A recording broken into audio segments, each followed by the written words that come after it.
Magandang araw sa inyo lahat, Mike Padua here at nandito ulit tayo sa ating tropical weather analysis ngayong araw po ng Biyernes hanggang Lunes, ikahuling araw ng buwan ng Abril hanggang Mayo at rest na po ito. At itong Tagalog version ay pinaglilingkod sa inyo ng Typhoon 2000. Umpisa natin ang update, ito ang latest GovSat, simulan na yung araw na ito ng Biyernes hanggang bukas Sabado. Wala pa rin tayong major weather system na makaka-affect po sa bansang Pilipinas sa loob ng 24 oras. At medyo kalmado po ang hangin po sa malaking bahagi po ng ating bansa. Medyo dry po na yon. Wala pong mga ulan na inaasahan po sa malaking bahagi po ng Luzon, lalo sa Kabikulan, deep blue skies po dito. At may mga isolated showers at thunderstorms na pwedeng maganap po dito sa ibang bahagi po ng Kabisayaan at Mindanao. Meron po tayo dito ng dalawang high pressure area. Nagbibigay po ng kanyang extension, yung ridge dito sa Luzon. Kaya po napakainit po at although medyo konti may hangin, but ito po ang mga sea breezes lang naman po o land breezes sa may kalupaan po ng Luzon. At sa labas ng ating bansa, wala po tayong mga LPAs or tropical cyclones o bagyo na pwedeng mamuo sa loob ng 5 hanggang 10 araw. Meron lang tayo ditong surface trough sa may katimugan ng Guam, malapit sa equator. At wind convergence po ay dito po sa may area po ng Eastern Micronesia at Marshall Islands. So, mag-inom lang po ang maraming tubig dahil po medyo mataas na yung heat index. Pwede po umabot ng 37 o hanggang 47 ang heat index po. Depende na rin po yun sa mga iba't ibang lugar kung mataas po ang humidity. So, medyo mataas din po ang heat index.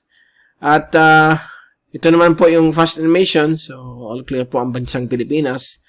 Okay, tingnan natin yung ating zoom in satellite animation mula sa windy.com.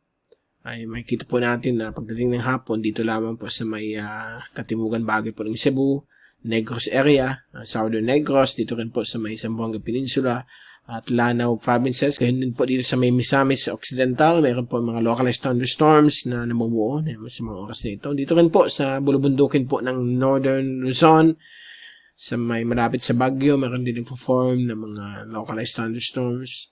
So far, yan po ang ating zoom in satellite animation. Punta natin yung ating windy.com wind at rain forecast mula sa European model hanggang Lunes na po ito. So bukas po ng Sabado, inaasahan pa rin mga thunderstorms dito sa malaking bahagi po ng Mindanao at mga maliliit na areas po ng Western Visayas, Palawan at dito rin po sa bulubundukin ng Northern Luzon. At pagdating po ng Linggo, ganun pa rin po. Nagkakaroon pa rin mga localized thunderstorms dito po sa Mindanao at kumakalat na yon sa may Visayas dahil po bumabalik po ang easterly surface wind flow at dito rin po sa may Ilocos region.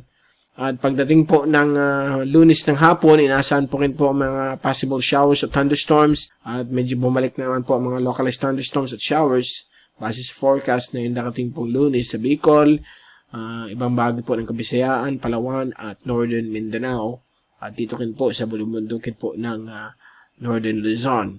So ito po yung easterly surface wind flow, lalakas po sa darating pong Friday. So inaasahan po natin may mga local rains or thunderstorms lalo na sa hapon sa iba't ibang bahagi po ng ating bansa.